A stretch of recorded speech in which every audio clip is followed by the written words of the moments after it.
Go ahead. Okay, well, I was excited that this film was brought back to Los Angeles to be the score to be recorded in Los Angeles from Macedonia. Do you want to talk about what it was like bringing back this film to Los Angeles? Yeah, it was first of all a pleasure, shock that we could do it. My good friend Chuck here, who just orchestrated and conducted this film, knew Karen and said, I had it all laid out. We had Macedonia and we had one of the other ones, and Bratislava, and it was. Karen gave us the budget. We went over it.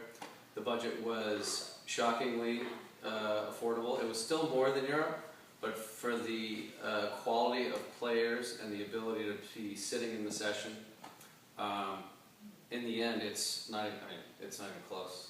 It was absolutely mind blowing to have the quality of players. We were finished early. It doesn't happen in Prague. My last film we did, we had to get an extra day, and it was not a difficult score. This was really just an incredible experience to be here and to be with these players. And thanks to Karen and Chuck for, especially Chuck, because I was done. I didn't know anything about it, and he said, "Whoa, let's turn here, talk to Karen." Back the truck up. Yeah, it's important to note. It's important to note that Macedonia said it was going to take 22 hours to record this score, and their living wage is like $10 an hour. There's no way that LA can even come close to that, obviously. So what I did as soon as Mike got in touch with me was contact Chuck and say, think outside the box, how can we cut that by more than half? And he got into the score and realized that we could, and so we booked 10 hours of session time, and we got done in 9.5 instead of 22. Yep, go team. That's how we roll.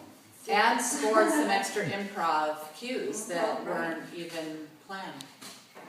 I wanted to talk to the director as well, Eric. What was it like recording with the CMG Music Recording Orchestra?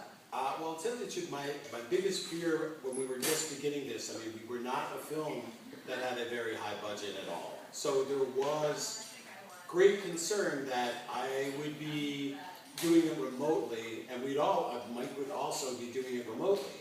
And as a director, so many times as we're watching the cue and you're watching video playback, there are a million, today it must have happened, 10 times where it's like, no, I don't know your magical musician lingo, but I need that note to hold all the way to the cut of the next scene.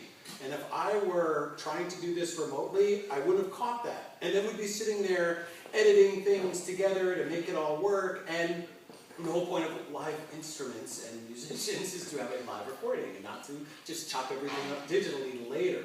And this, for me as a director, I wouldn't have the confidence. Now I know, it's going to work perfectly. And when you're sitting here and you're able to actually hear it all happening live and working with these two, making changes on the fly, like there's, from an outsider, non-musician's perspective, I see how much music gets kind of composed on the fly. Like we know every note going in, it's all been tried and tested perfectly, but then you're here on the stage and it somehow, when everything comes together and all of the instruments resonate off each other, you realize, you know what, let's try something different. And my whole family are like Czechoslovakian musicians.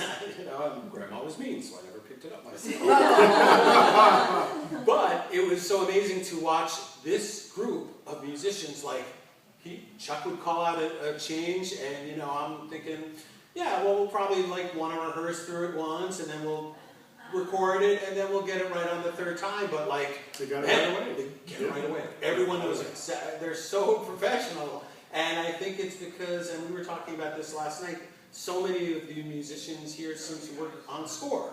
So they know how to think, not always like, this is, again, my perspective, not always like a classical musician, but like a film composer's musician. Yeah. And it just, adjustments are made that work for my cinematic mind perfectly, that when we were in Prague, it was not happening. It was really hard to translate the language back. We'll throw in a language barrier. Because I could just say, hey Chuck, tell them the guy's getting strangled, or, you know, to change the way that the second violin, or whoever was, you know, tickling their strings, and it changed it completely, just from the language they understood, which is what I hoped. That's never happening.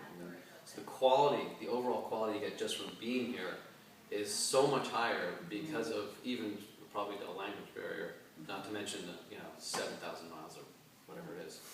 Right. So, And because these guys are so picky on who they choose and who they allow in their orchestras, you get here, you don't have any of this attitude BS. You don't have any of this ego BS. Everybody wants to be here. We're all having a great time. I work really hard to make sure it stays light the entire time, that nobody's yelling at them for anything. And we just have a really great time, and we've got to really give kudos to an uber professional mixer like Mike Farrow as well. Because we're the same. The last time we all worked together was on The Butterfly Effect, and it was a fantastic team, and it's wonderful to be working with Mike again, absolutely. and Mike and Eric and everybody. It's great. The musicians are so grateful to you for keeping us here, because we're thirsty still. You know, a lot of people are jaded and they're so used to this, you know, all the time. They're just expected to come in, but we're at this point so grateful for work to just come back, because we're still here. We still want to work. So thank you so much. And they do a great job, and they do it efficiently, and we get done early. Yeah, we're all fighting the same battle. Yeah. You Right. know, they're squeezing the hell out of us. Right. And, We made it work. So that's you know, great. yeah, we're all on the same page. And it's important to mention that we recorded not only the 44 printed cues, but 3 improv cues. So 47 cues in 9.5 hours. It's pretty epic. Yeah, the score itself is about 65 minutes. So it's 65 minutes of music in 10 hours, which is more than 5 minutes an hour. And then the extra stuff too, so. Yeah. This shows the dedication and the ability of the musicians. It's fantastic. Yeah. These guys should be working all the time, and because of politics, they're not. So, We will be. We will be. yep, we will be. We're not going anywhere. Yeah, our timeline has gone like this, and it's continuing to improve, so that's great. We're happy. Awesome. Thank you. Yeah, thank you. Thank guys. you. Thank you so much. Yeah, thank you so much. So much. We appreciate it.